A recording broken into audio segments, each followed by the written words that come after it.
Ողջունում եմ մեր հեռուստադիտողներին, քանի որ Զավենը հյուրընկալի պարտականությունները փոխանցեց ինձ, այսօր հյուր ենք ընդունել լուսանկարիչ դոկումենտալիստ Անի Թագերին, ողջունեմ ջան։ Բարև։ Առաջին հարցը, որ նախապատրաստել եմ, եղել է ինչ-որ կոնկրետ պահ, որ դու սենց կհիշես, որ դու ֆիքսել ես, որ հենց լուսանկարչությունն է քոնը, էլի, որպես մասնագիտություն, թե որպես, չգիտեմ։ Սկզբից պատմեմ ինչ ունեմ ես, հա, հետո հասնեմ լուսանկարչությանը, որովհետև լուսանկարչությունը բավական ուշ է սկսվել իմ մոտ, ես արդեն ունեի մասնագիտություն, լրագրող եմ մասնագիտությամբ, անունս հայրս դրել է Աստղիկ, ինչը շատ ուշ արդեն սիրել եմ, բայց Անի Թագերը նույնպես համարում եմ իմ անձնական անուն ազգանունը, տնեցիք ասում են բնականաբար քնշանքով այլ կերպ են դիմում, ամուսինս օրինակ մայս ասում է, այդ շատ ուկրաինական ինչ-որ բան է, որը շատ սիրում եմ, չէ, կոնկրետ անուններ փաստորեն ունեմ, այո, ես Անի Թագերն եմ, ունեմ 5 երեխա, Սամվելը, Անին, Յակոբը, Մաշան, Դավիթը, միակ առաջին եւ վերջին սերս եղել է ամուսինս, մանկությունս եղել է աշխարհի ամենաերջանիկ մանկություններից մեկը, ժուրնալիստ եմ դառել, որովհետեւ շատ էի կարդում, ասենք 5 տարեկանում մեծ գրքեր, հետո արդեն դժվար էր գտնել ինչ շարունակեմ կարդալ, բայց միշտ գտել եմ, հայրիկիս մեծ գրադարանից հետո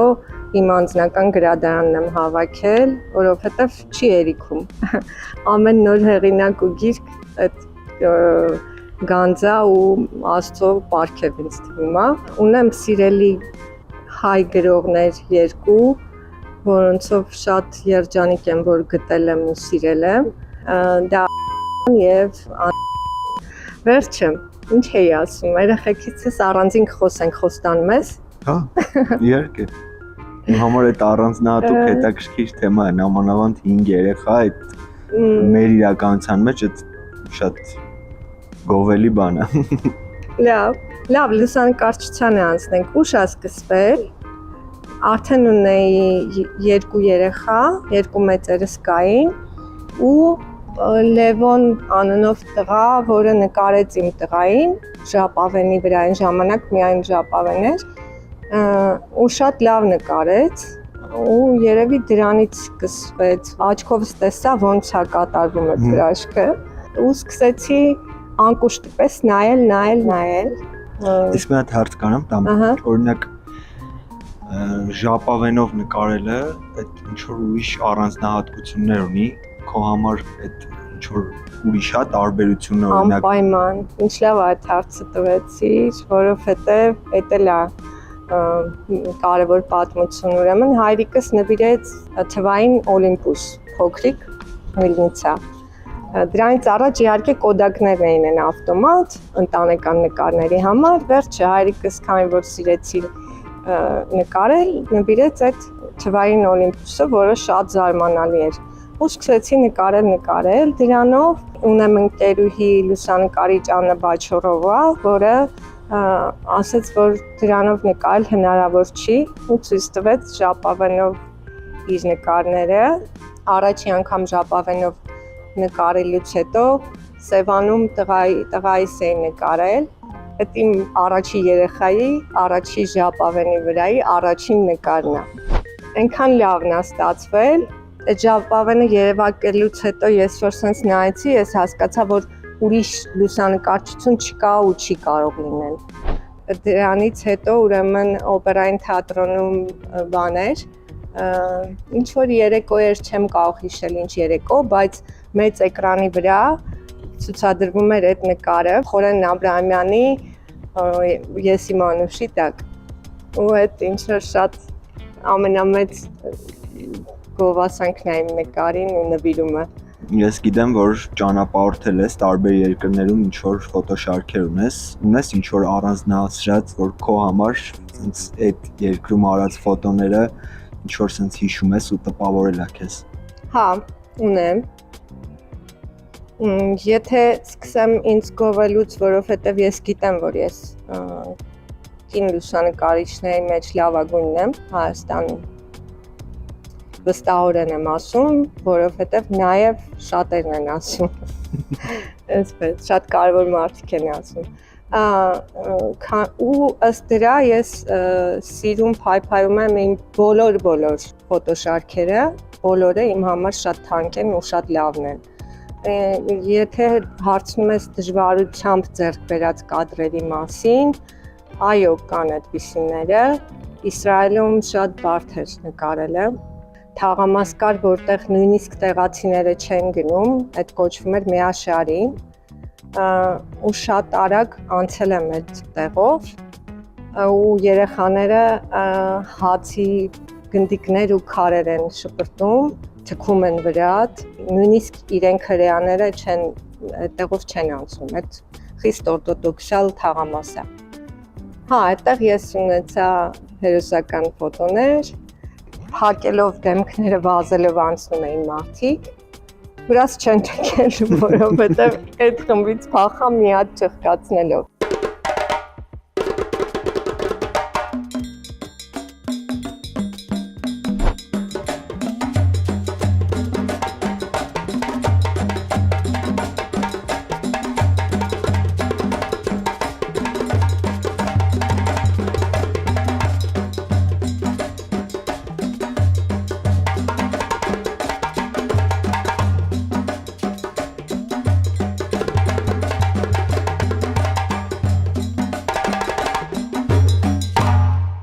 Երկար ժամանակ, երևի մոտ մի տարի չտեսի պես նկարում էի Երևանը, մարդկանց, գնում էի գյուղեր, մնում էի մարդկանց տանը, այն ժամանակ կամ գուցե նաև հիմա շատ հյուրասեր էին մերոնք, ու չգիտեմ, իմ շփումն էլ այդտեղ իհարկե կապ ունի, որովհետև ինձ այն ժամանակ նաև հաճելի ու հետաքրքիր էր շփումները, ու մարդիկ այնքան շատ էին ու բազմազան ու լավը բոլորը, ուտում, խմում և քնում արթնանում էինք, այդ ընթացքում նկարում էի, ինչ նկարում էի։ Այսինքն, այո, Հայաստանը կարա լինի լուսանկարչի համար տեղ, որտեղ կարա շարունակի նկարել, բայց ամենաշատը սիրում եմ Ուրուգվայը ու Մոնտեվիդեոն, ու ուզում եմ այդ մասին անպայման նշել։ Ոնց եմ ես դա հայտնաբերել նորից գրքերով, որովհետև ունեմ շատ սիրելի գրող, որը ինչ-որ պահի ինքը ծնվել է Արգենտինայում, բայց ինչ-որ պահի լավագույն գիրքը, իմ ամենասիրած գիրքը գրել է Ուրուգվայում, Մոնտեվիդեոյում։ Ուրեմն ես գնացել եմ այդ հետքերով, երբ որ շատ վատ եմ ինձ զգացել, այդ ժամանակ ելք եմ գտել գնալ Ուրուգվայ, մտածելով, որ այո, եթե ես իմ երազանքի հետքերով գնամ, ինձ լավ կլինի։ Ու դա այդպես էլ եղավ։ Ես գնացի Ուրուգվայ հասա, Մոնտեվիդեո, այն հյուրանոցը, որտեղ ինքը ապրելու գրել է, հետո այդ հյուրանոցից գնացել եմ հոստել, շատ երջանկացած ապրել եմ Ուրուգվայում, Մոնտեվիդեոն, գնացել եմ Արգենտինա ու հետ եմ եկել։ Արգենտինայում առաջին իսկ հանդիպումներից մեկը առավոտվա 7-ին փողոց անցնում էր տղա, որ իր մայկայի վրա իմ սիրած գրողն էր, այդ մարդը։ Ու այդպես։ Գիտես, ես հարցերից դուրս մի հատ բան հիշեցի, որ ընթացքում պատմում էր, մի հատ ֆիլմ եմ տեսել, կոչվում էր Невероятная жизнь Ուոլտера Միթի, չգիտեմ, տեսել ես թե չէ, այդտեղ կարճ ցենց ասեմ, գլխավոր հերոսը ինքը այն մարդն էր, որ պրայավկա էր անում ֆոտոները, ու ոնց որ ֆոտոգրաֆը ինչ որ գիժ տիպա, որ ինքը կյանքում չի տեսել, բայց ինքը միշտ ֆոտոները ոնց որ ուղարկել է, ասել է, այս կադրը կդնես օրինակ որպես աբլոշկա, ու ինքը ուղարկում է, ասում է, այս 23-րդ, 24-րդ կադրը պետքա դնես աբլոշկա, ու չկա, սենց բլոնկի վրա այդ կադրը չկա, ու ինքը սաղ ֆիլմի ընթացքում գնում է, որ այդ ֆոտոգրաֆին գտնի, ասի ուր է, էլի, ոբշեմ չկա, ինքը իրան գտնում է ինչ-որ Իսլանդիայում եսին որտեղ, սարերի վրա, որ ինչ-որ շատ հազվագյուտ կենթանու է ուզում նկարի, որին որ ոչ մեկ ֆոտո չի արել, ու հասնում է այն պահի վրա, որ սենց օբյեկտիվի մեջ սենց նայում է, ասում է սուս ցեն չհանես, սենց գալիս է, ասում է նայի, սենց ինքը նայում է, ոնց է մտնում այդ կենթանին կադրի մեջ, ասում դեր նկարի բան, ու սենց սուսանց էթում այդ կենթանին, ասում ոնց քիչ նկարեցիր էլի, ու այդ պայն ինքը մի հատ բան ասես, որ ինձ ահավոր տպավորել է այդ պահը, հենց այդ պահին, եթե ես այդ կենթանուն ֆոտո անեի, ասում ինքը որպես այդ կենթանուն, որ ոչ մեկ չի տեսել, իր լեգենդա, ասում ես կփչացնեի, ու որ սենց խոսում էինք, իմ մոտ սենց այդ բան միտքը եկավ, եղել է տենց զգացողություն, որ դու մտածես շատ թույն կադրա, ուզեր նկարեիր, բայց դու չնկարես այդ ինչ որ նմանատիպ գաղափարով, որ պրոստը որ դա մնա քեզ, որ մենակ քո աչքերը տեսած լինեն, եղել է տենց բան։ Ես քո ուսմունքը հասկացա այդ պատմելուց, իմ հետ երբևէ չի կատարվում տենց բան։ Ես իմ ֆոտոն շնչում ա ու չի վերջանում։ Օրինակ ինձ Արա Գյուլերի ֆոտոներն ա, որ դուր եկել ա ու չեմ հիշում որտեղ եմ ես գնացել, ցուցահանդես էի գնացել։ Մեզ մոտ էլ ա եղել։ Հա, երբ որ ես գնացի, ինձ այդ ժամանակ մոտս մի հատ ազարենիա եղավ, որ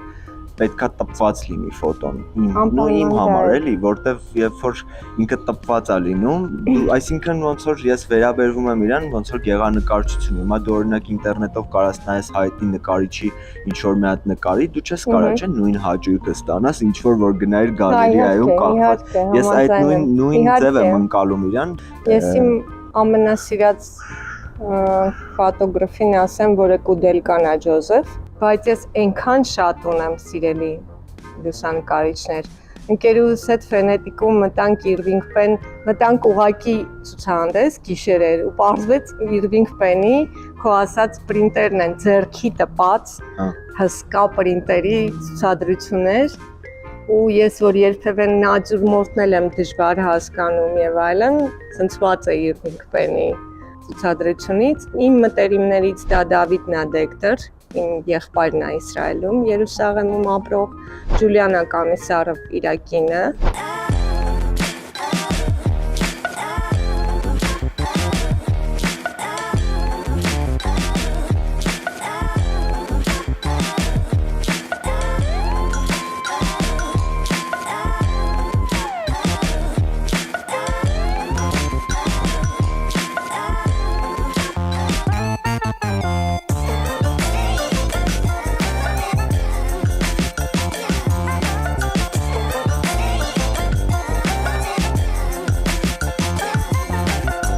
Աննա Նաբաչիրովա,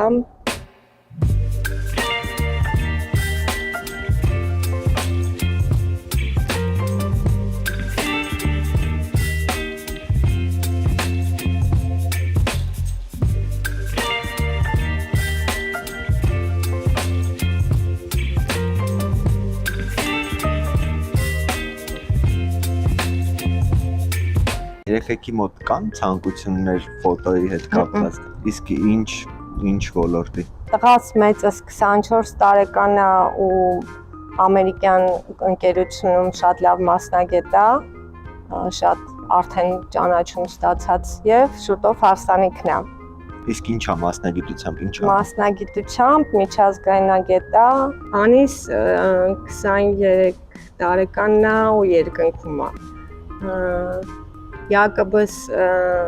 old school եւ new school վեպ է։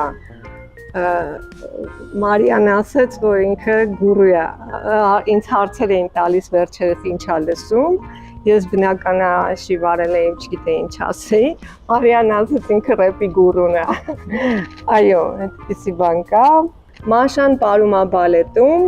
օպերային թատրոնում ապրում է Գայանե ներկայացման մեջ, սովորում է խորեոգրաֆիկում, զբաղվում է ուլունքագործությամբ, ինձ համար ծովածի է ուլունքներով գործել, սենց 3D, ոչ թե ինչ-որ կախովի բան, այլ այդպես։ Դավիթը շատ բազմատաղանդ երեխա է ու ես չգիտեմ ինչ է լինելու։ Մեծ կապույտ աչքերով բազմատաղանդ երեխա է։ Դավիթ, բարև։ Այդ անպայման որտեվ միակն է, որ ասաց ինձ կբարևես, փաչում եմ կյանքս։ Ինչ էի ասում, կարևոր ունեմ ընկերուհիներ, երկուսն էլ Լիանն է, մեկը իմ մանկության 3 տարեկանի ընկերուհին է եւ մատնահարդար հրաշալի, մյուսը հղի է եւ շուտով կունենա Միքայել տղային, շատ շուտով Լիաննան, որը նկարիչ է ու արվեստագետ, իմ համար առհասարակ այլ աշխարհ է բացել Իտալիայով, որտեղ եւ արվեստով, եւ ֆեշնով, եւ ուտելու նոր աշխարհ չեմ կարող չընդգծել, դա շատ կարեւոր բան է ինձ համար, որովհետեւ անկախ լուսանկարչության մեջ իմ հաջողություններից ես նաեւ շատ հաջող եմ խոհանոցում։ Որպես վերջաբան, ինչ խորհուրդ կտաս այն մարդկանց, ովքեր որ ուզում են սկսեն զբաղվել լուսանկարչությամբ։ Հետևեք Վահան Ստեփանյանին, եւ որպես մարդ, եւ որպես լուսանկարիչ, եւ որպես ուսուցիչ, ոնց ասեմ, Հայաստանը շնչացնող ու ապրացնող հազվագյուտ մարդկանցից մեկն է։ Ես չեմ հասկանում, երբ որ այդ դատարկ շենքը նկարում են որպես շենք։ Մի քիչ սպասի, կարող եմ մի հատ կատու վազի։ Շատ լավ բան։ Կամ մի վախեցի մի քիչ մոտ գալ մարդուն, ընթացքում շփումը սկսելով արդեն։ Եթե դու ուզում ես դա բնական ստանալ, անվախ պետք է լինես առաջինը։ Ապրես շատ ուրախ էի։ Գիրքս մենք էլ տպագրության մեջ է, տպարանում է, վճարված է, ու սպասում է ինձ, որ ես վերջապես ֆոտոներով պատրաստ է, այո, ֆոտոալբոմս շուտով կլինի, երբ որ ես երեխեքիցս մի քիչ կկտրեմ ժամանակ ու կտրամադրեմ, որ այդ գործը վերջին հասնի։ Շնորհակալ եմ հարցազրույցի համար։ Ես շատ հետաքրքիր էր։ Գիրքն էլ ես անձամբ անպայման կառնեմ, որ տունը ունենամ։ Ուրախ եմ։ Ես էստաֆետան փոխանցում եմ քեզ, որ դու մյուսներ հյուրերին ընդունես։ Սիրով։ Շնորհակալություն, հաջողություն։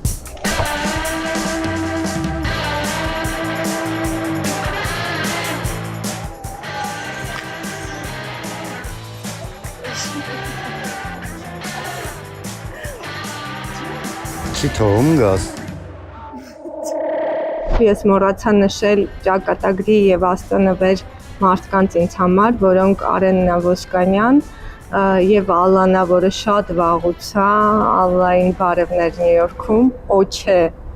Հոլիվուդում կապ չունի։ Ալա, ես քեզ սիրում եմ։ Ուզում եմ ավելացնել իմ բուժող բժշկին Օդեսայի հիվանդանոցում Վադիմ Վլադիմիրովիչ Կամինսկին։ Նաեւ ուզում եմ ասել, որ ես եղել եմ Մետալիկայի համերգին։ Մետալիկան միակ բանն է, որը ես մանկուց մինչև հիմա սիրում եմ ու կսիրեմ։ Մնացած ամեն ինչ փոխվել է, դա մնացել է։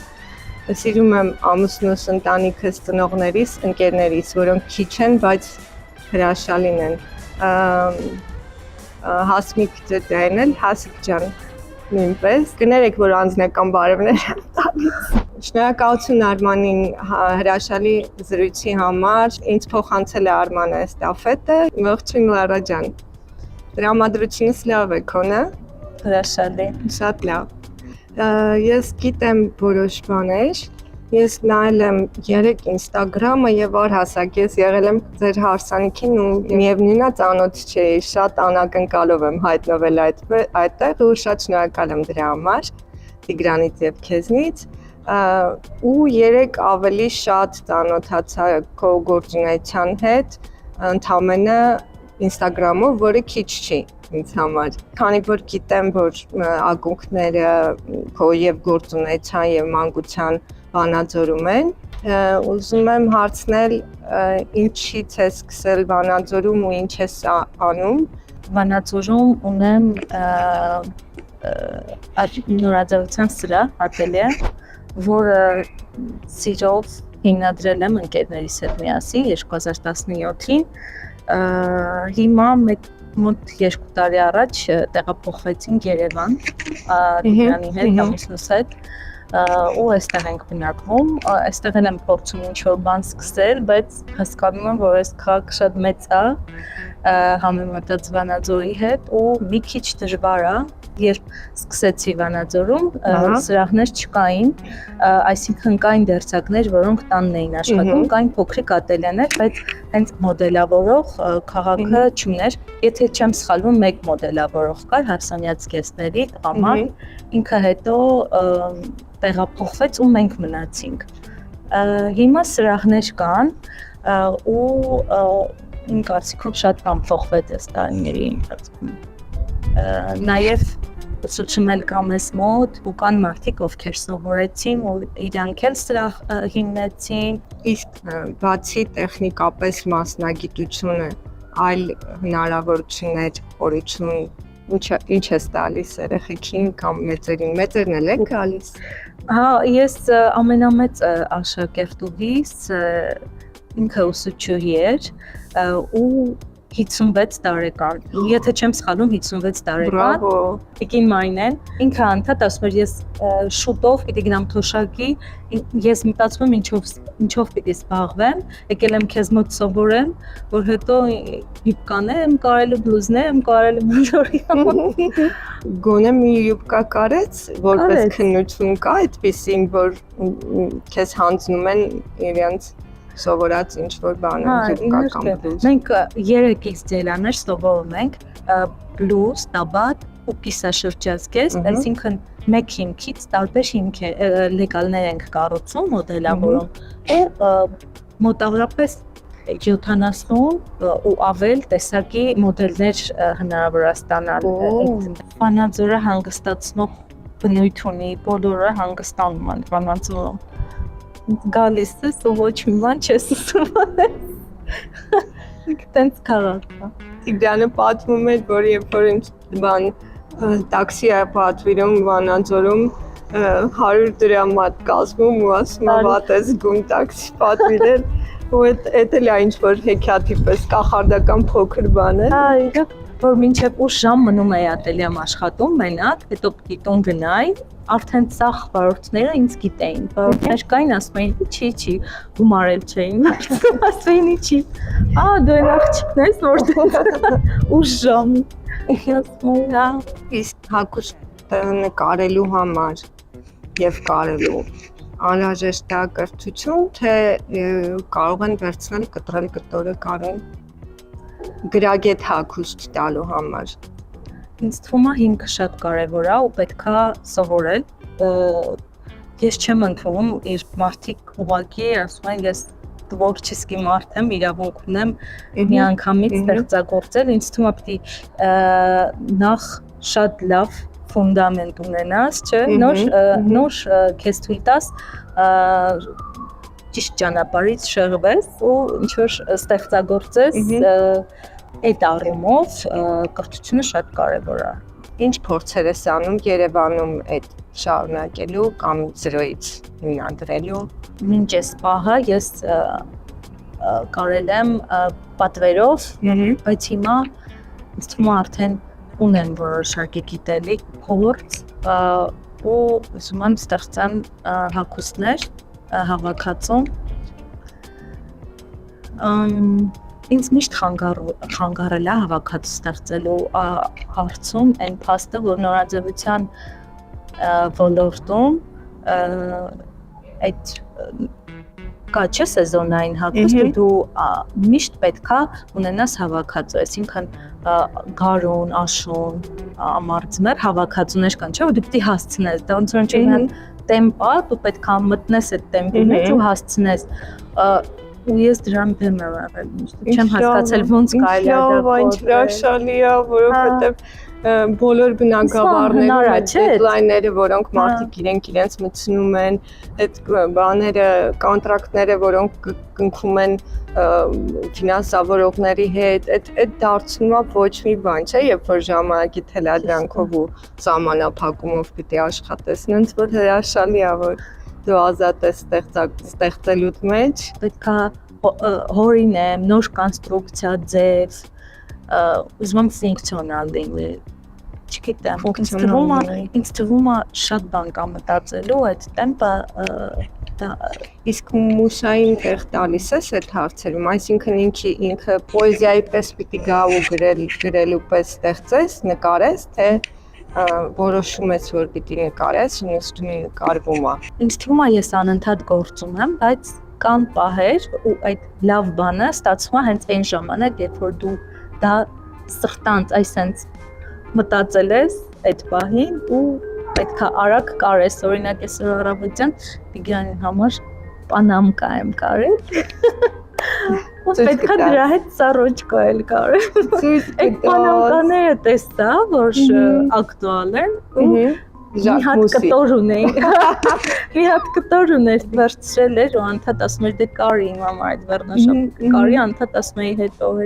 Այսօր ես հասկացա, որ այդ Պանաման պիտի կարվեր էլ այդ վերնաշապի հետ, որ արդեն այդ լիարժեք չելավ բան ստացվեր վերջում։ Հագուստը ինքը իրանով արժևորվում է, երբ որ ինչ-որ մեկն է կրում, չէ։ Այսինքն մարդը կրում է, դու այդ հագուստը արդեն սկսում ես արժևորել։ Իսկ կառուցվածքի առումով կամ կտորի, ինձ թվում է ամեն ինչ հնարավոր է ստանալ, այսինքն այն ինչը որ ես տեսնում եմ ու շատ եմ հավանում, գուցե ոչ իր հենց այն ֆիրմային շատ արժեքավոր կտորով, բայց ես ինչ-որ ալտերնատիվնի տարբերակով ես դա ստանում եմ։ Անկասկած, ես քո հարցի գեստի վրա խելագարվել էի կարաճիտ կոշիկների ու շատ սիրուն էի ու շորս քանչել էր, ինչքան ժամանակում ես կարել այդ շորը։ Զգեստը, այո։ հա, զգեստը բաղկացած էր երկու մասից, կար կորսետ, որ առանձին վրայից հագնում էին, ու կար այդ ներքևի իր հատվածը, թևներ ու փեշը։ Այդ թևն ու փեշը ես կարել եմ հենց այդ հարսանիքից մի օր առաջ, բայց կորսետը 1 ամիս։ Այդ կորսետը բարդ էր շատ ու նաև շատ ուզում էի մեր մամաների համար էլ կարեի այդ օրը հագուստներ զուտ տրամադրության համար, որ Եվ ստացվեց, թե չհասցրի։ Հասցրեցի, դրա համար իմը մի քիչ շատ է, ոչինչ։ Բայց իրանք այդ օրը շատ ուրախ էին։ Սրտիկներ, լիքը։ Ես տղայիս հարսանիքին հագնելու եմ գախնիկ եմ բացում, բայց եթե գնա արդեն գախնիկ չի լինի, իսեի միակի։ Երբևէ քան ճոխ բան ինձ թույլ չեմ տվել ու այս անգամ ուզում եմ տենց կանչել լինեմ տղայիս դիզայներային խոսք։ Շնորհակալ եմ։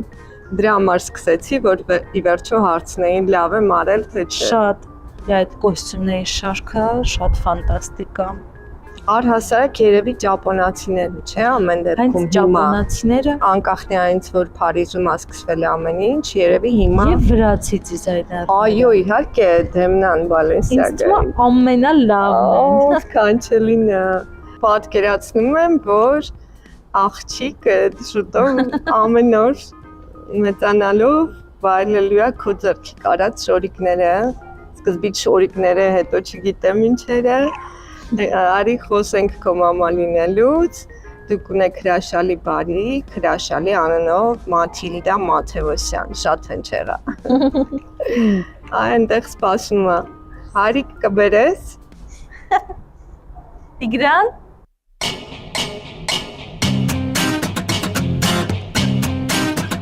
Օ, Մաթիլդա ողջույն։ Այն շատ ներերով է, բայց անընդհատ ասում ինձ այսպես պահեք, որ ես քայլեմ։ Այսպես պահեք ու ես կքայլեմ։ Ապում է, սիրուն։ Ձուն կողտու։ Սիրուն։ Մայջանալը շատ մեծ շնորհ է։ Ու ինձ թվում է դա շատ կարևոր իրադարձություններ, որ մեր կյանքում տեղի ունեցավ, Տիգրանը շատ հաճախակի ասում է, մենք ինչ էինք արել, որ մեզ դա տրվեց։ Ու իրոք, ինչ էի կարել։ Շատ մեծ նվեր դարձած։ Իրոք, հանդիպել եք, սիրել եք, այդքան բան եք արել։ Շատ, ամենամեծ բաները արել եք։ Մնում է մի հատ էլ ծարտնկեք։ Շատ հաճելի զրույց ունեցա քեզ հետ։ Քեզ շատ վաղուց եմ հետևում, որքան այնքան ժամանակ, որքան գիտեմ, քո լուսանկարների երկրպագուն եմ ու իսկապես մեծ պատիվ էր, որ այսօր մենք այս զրույցը ունեցանք։ Արդեն մութ է մի քիչ, մթնում է, բայց մենք երկար հաճելի զրույց ունեցանք, շնորհակալություն։ Ես էլ այնքան այո փոխադարձ շնորհակալ եմ ու հաճելի էր, որ հուսով եմ կշարունակենք լիքը ժամանակ ունենք, կշռել ենք իրար եւ զրույցներ եւ սեր եւ ամեն ինչ, հա։ Մեր հյուրն էր մայրիկ, կին, հրաշալի նկարիչ, մոդելավորող Զարա Սիմոնյանը։ Էստաֆետը փոխանցում եմ իրեն, չգիտեմ ում հետ է զրուցելու, բայց մաղթում եմ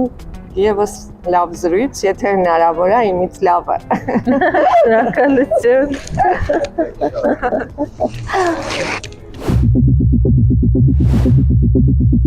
Thank